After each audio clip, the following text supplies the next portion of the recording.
Hey everybody, you're listening to the Wombo podcast. I'm Chip Muck. With me as always is the Mr. Gimpy. What's up, brother? What's happening, dude? The background today is backgrounded, dude. I like it. Yeah, dude. Is that just hanging out with my nephews. Yeah, it's all default Discord stuff, dude. Okay, that's pretty sick. They're like, change the background again. Entertain us, video man. And I was like, all right, dang. I like it. You're straight max headroom on them. Yep, I had to do it, dude. I like it. Them I like kids are. For sure. Were you hanging out with them in person or just chatting with online? Just video, yeah. Okay. That's why the video background's always got to be flipping, dude, every 5 minutes, dude. I got you. If there's not a runner, dude, going on in the background, these kids got no attention for it. That's true. Oh, man. So I just fighting off a sinus infection. It's like day 3 of it, so it's getting better. I can actually talk and a little bit here, just drinking some tea, just getting through it, getting after it, man. That's what's up. I feel I get like 2 sinus infections a year. This is number 2 this year, so that's that's good. Get them out of the way. It's usually like end of spring and then end of fall. I usually get seasons changing up, everything gets kicked up or out. Exactly. So I feel that, dude. That's life, But we have a big announcement today. Breaking news. So what happened, man? So you, myself, spill the beans, dude. And we're recruiting. Stop keeping it under the professor. We are doing a game jam next weekend. So what a preamble, dude. Nothing, dude. We've been. I feel like we already talked about this at one point. It's true. We've talked about it. We didn't say which game jam or what we were doing. So now I think we can divulge a little more information and kind of what we're doing. Yeah, so this is like some kind of secret. I feel like the only secret is like, would we do it or not, dude? And you didn't want the public ridicule and embarrassment of us being like, fuck that, dude. We don't want to deal with that bullshit. Yeah, exactly. We all got lives. So we've moved heaven and earth to converse all of our schedules. And by all of ours, I mean mostly mine and professors, to commit to three days of game jamming using Gdevelop, actually, which we have not really talked about on this podcast. We've mentioned it in passing here and there. Talk about too much, dude. Chip has used it to make that was your dice game, right? Yeah, I made a couple of different games. Yeah, but I mean, I think the big one. Itch. Yeah. So nobody played it. I blame my naming and then the fuck you! I played it. I completed it, dude. No, I'm seeing like random strangers like giving it a shot on there. Like it's got like a few hundred plays or whatever. But I call it like Double Revenge Inferno of Destruction. There's like a picture of like a velociraptor fighting a volcano. Dude, I don't know why nobody would want to play this. Your strong suit. And then I also put like the coolest stuff like on the second run of the game, so you have to get through like the first go through, and then like you unlock like cool powers that actually are pretty dope. So lessons learned from that real quick are like, keep it simple, name it something. There's so much stuff out there. You gotta go with like the light novel naming convention of like that time I got reincarnated as a slime. It's like, it's about a slime. The guy gets reincarnated as a slime. Be a little it needs to be like, this is a Dino dice. Like that's it. It's only should have been like that. It should have been like a picture of the main mechanic on there.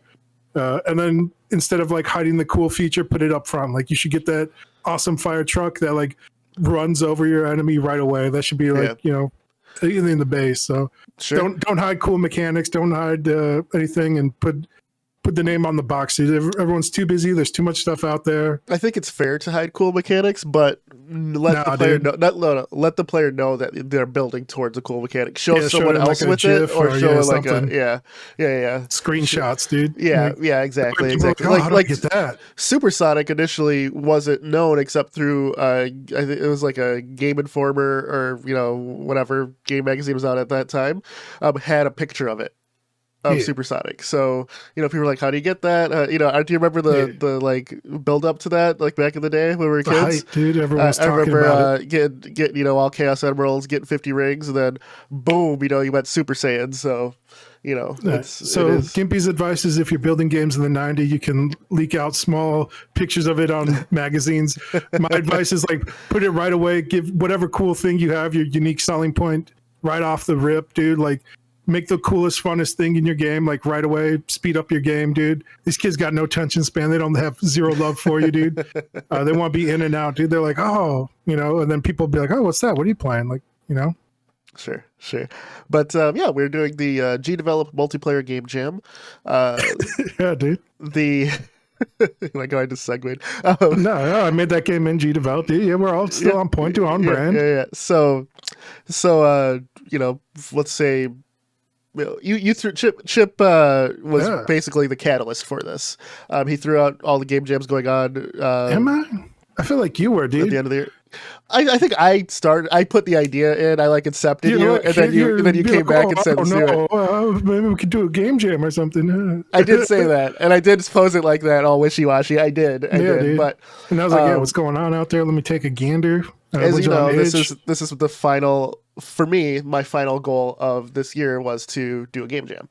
That's it, dude.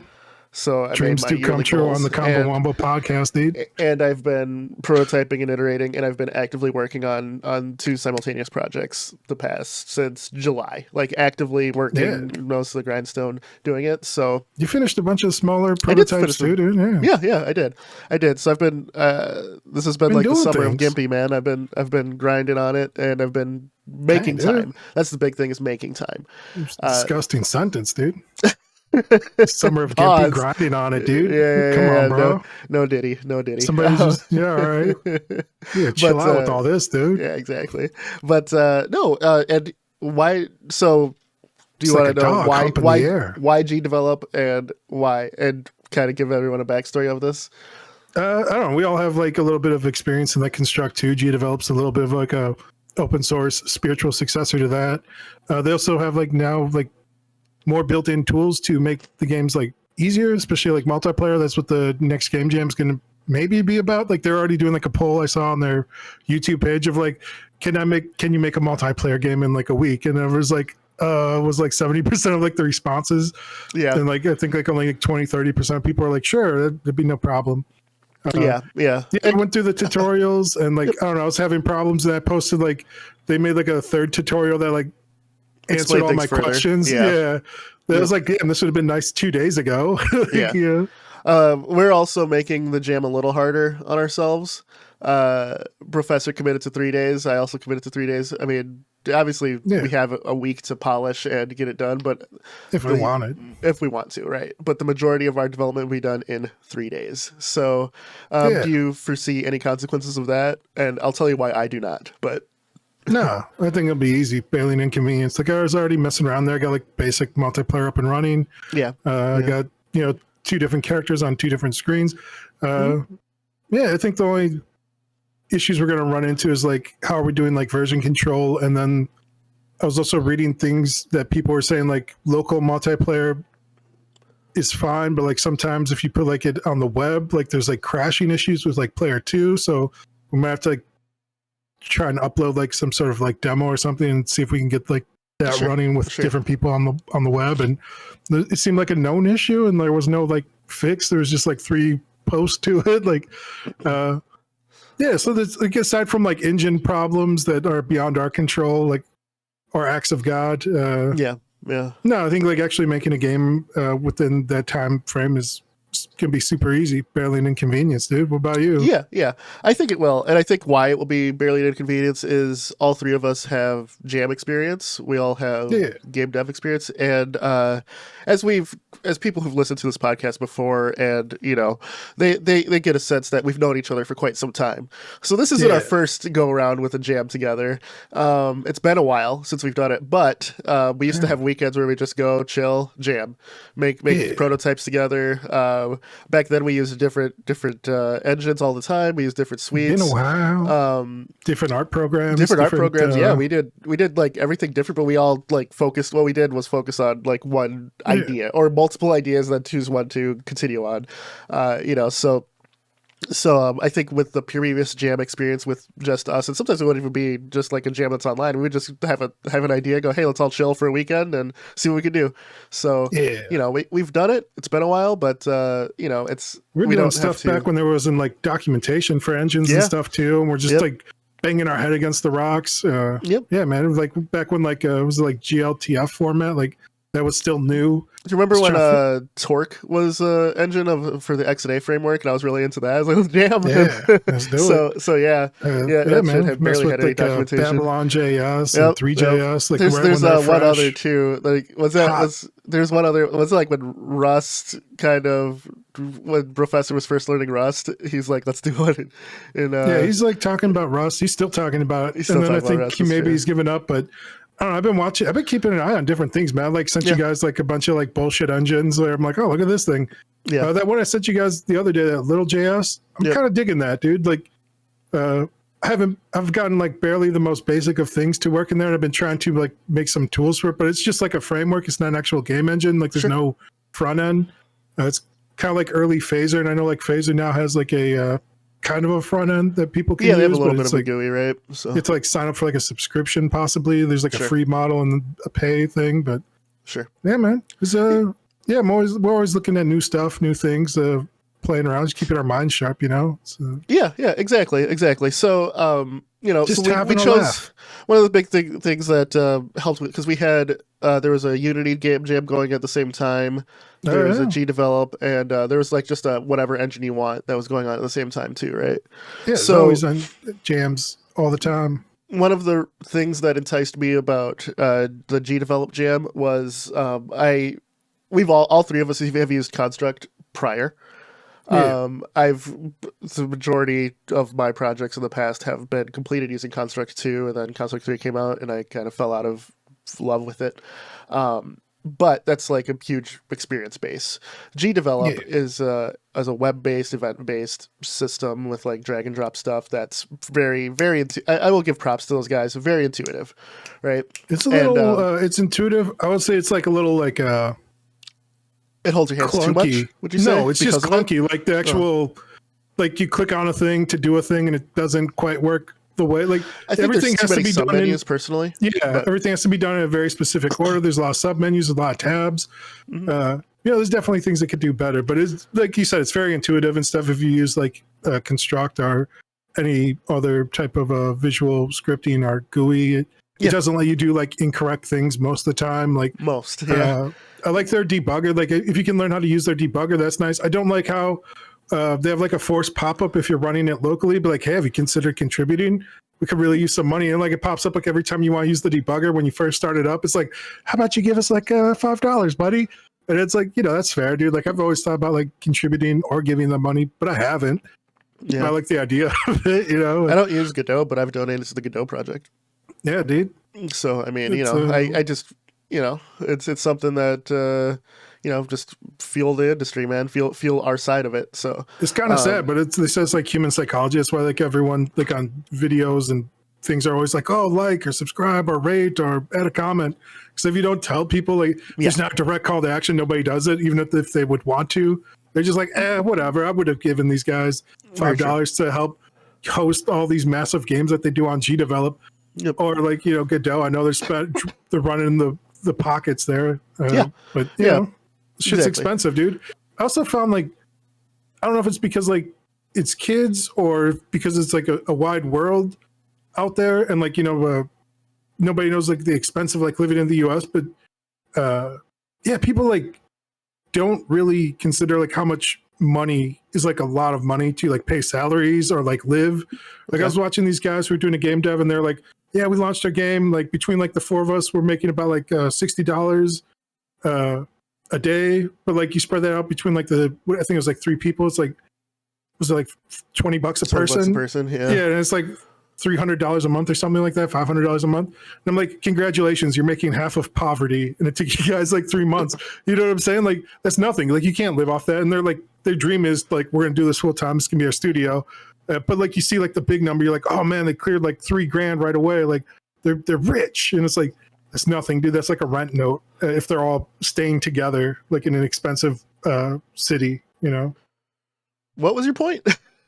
Oh, just like how much people underestimate how much things cost. Like these institutions like Gdevelop, like Godot, like just name your engine, or like where they have like 4 or 5 people working on it full time, like on the back end, engineers, artists, community managers, all this stuff like costs a lot more than people think. And but they see like the big number, they're like, oh, they're clearing like 10, 20 grand a month, you know? Well, they must be filthy, disgusting rich. And it's like, nah, man, if you're paying like, you know, 20 server contractors, like server costs, like, just downloads. Yeah, dude, this shit adds up quick, like way faster than I think a normal kid would think. Yeah. So, and like, again, I'm not sure if it's like little kids who don't understand like what is actually a lot of money, or if it's like people from around the world. Yeah. It's just and then there's also like a weird sense of like, if it's like open source or free, like all of it should be free. You should be working for free. Like I noticed this a lot, like, you know, in a lot of like open source projects, like Blender early on, everyone was like, how come you want to charge money for an add-on? Give this for free. You're an asshole. And it's like, bro, like it's not free to live. Like, and they put a lot of work into this. They put so much work into it. People are willing to pay for it. It also inspires like other devs to make more like plugins or modules or whatever to contribute if like their work can be rewarded. But like, oh, I'd, you know, like this, you know, engine or whatever. I'm like, oh, maybe I'd work on it, but whatever. But if you can make like a little side cash, dude, a little like extra $20-$30 for like something you wanted to do anyway, you know, you might be more inclined to do it, dude. Money's a huge incentive. I'm gonna stop you there because it has nothing to do with the game jam. I'm just saying, dude. I'm just talking about the reality. No, you're good. Dude. You're good. But with you want to live in a fantasy world of like, just doing what you love, you hippie. Professor has made a few projects with Gdevelop. You've made a project with Gdevelop. Has he? Yeah, he has. Has he not shown you? Dude. Oh, okay. No, dude. All right. Just embarrassed of it, dude. He knows I'll clown him to death. Wow. But you know, it's one of the things that enticed me too was the fact that it was a multiplayer jam, which I've made multiplayer like tests. I've made multiplayer like within the same network, you know, for my kids recently, but it was a pain in the ass to figure out. But now I got it more under control. But I don't think any of us have made a full-scaled multiplayer project ever, right? Yeah. So that was like the big catalyst for me. I'm like, okay, all right. If Gdevelop makes the networking side so easy with just calling a couple of events, or it's like a script or something, let's see what we can do. Yeah. So I'm notoriously like kind of flaky out. Like I don't like it because it just adds like such another layer. That's what I love, man. That's the one of my big draw towards game development. Not only just the creative part of it, but I also like solving mysteries, right? So this is you know, this is my Sherlock Holmes moment. You know, when shit stops working, I'm gonna be all in, dude, trying to figure that shit out. Man, you gotta figure out the debugger, dude. You gotta start pulling apart things. I'm looking forward to it, man. But yeah, that's kind of our big news. So what does that mean for the pod? I was just going to touch off on mysteries real quick. Like if you can overcome like that pain point, I feel like that's how you actually get better at anything you're trying to do. True. And like the more you can deal with like that friction or frustration, because like that's basically game develop or hobby by yourself in a nutshell. There's like a steep learning curve, and people will just be like, oh yeah, blah, blah, blah, practice like the fundamentals and like, you know, develop and layer up on that. But there's gonna be all kinds of like just things you don't know until you try. You'll like have like a theoretical knowledge of things, and that's why most people are like, yeah, fastest way to learn is by doing. Just make the game. And it's like, what does that mean, dude? How do I do that? And you know, there's ways to do it. There's frameworks and pathways and processes. It mostly boils down to just make it, you know, and then figure it out. It's try your best. When shit doesn't work, keep going. Does it work enough? Keep going. Go back. You know more now. Try and fix it. You know, that's the thing. It's how I learned. How I got an A+ certificate. I broke so many computers growing up, dude. Like you kind of have to, and I had to get that shit working before my dad came home from work. Otherwise, I'd have been in trouble, right? So just like time frame, pressure's on. I gotta go. One time, I famously deleted a like System 32, a folder within System 32 on Windows, back when we had like a 300 megabyte hard drive, and I tried to get space for a game, and I'm like, well, this is big. I don't need that. Fucked the computer up, found a Windows 95 boot disk, copied the files. Disk. Right, exactly. It was 6 floppies actually. So you know, you're sitting there sweating, waiting for this thing to load. It loads. Everything's fine. So I'm good. One time, like before we got the front end, like I played Doom. You hear the drive spinning up. So I remember, it would launch in Windows for like a DOS prompt would come up, and then Windows would launch. Yeah. I deleted the boot record one time. Just You I don't accidentally goof. renamed it. I don't know what I was doing. But so the computer would only boot in DOS for a while, and I figured out how Yeah. to get to Windows from DOS. You know, Yeah. and then just left the computer on. I remember my dad used it, and then he went to work, and it was like a weekend, and I remember going back, logging onto the old AOL, and Yeah. searching how the hell to get Windows to start I done without. goofed. How do I fix Exactly. this? Exactly. So, you know, not only software, hardware, like I remember one time I like, you know, broke the little clip that the RAM slots in. I broke one of those. Yeah. So figured out how to, you know, melt plastic. So, you know, Oh, shit, dang. you know what I mean? Like I've done some shit. So same thing with game dev, you know, just you're gonna break stuff's gonna be buggy, especially in a game jam. But Yeah. like the bunching Just cobble devs together. for Halo 2, you make it work for that moment. And if you like that Yeah. project, you'll go back to it and you'll iterate and you'll make it something. There's countless games that have been made on a game jam that have gone on to make full projects. Yeah. But I'm excited to make a multiplayer game with the boys, man. It's been a while, you know. So Yeah. It'd be fun, man. you know, so you know, We'll see. game Are you design doing the involved in it. art? Oh, I do in the art. Am I doing the art? They said we could use asset packs. Do we just grab an asset pack and just start? I figure throwing- we'll probably split that. You Yeah, know, all right. we'll see which one who wants to do what, depending on what style of game we go with. You know, Yeah. I figure you and I can both do music. You know, like whoever wants to do it, really. Yeah. Sound effects, I, you or I could do I own both. Fruity Loops. Yeah, me.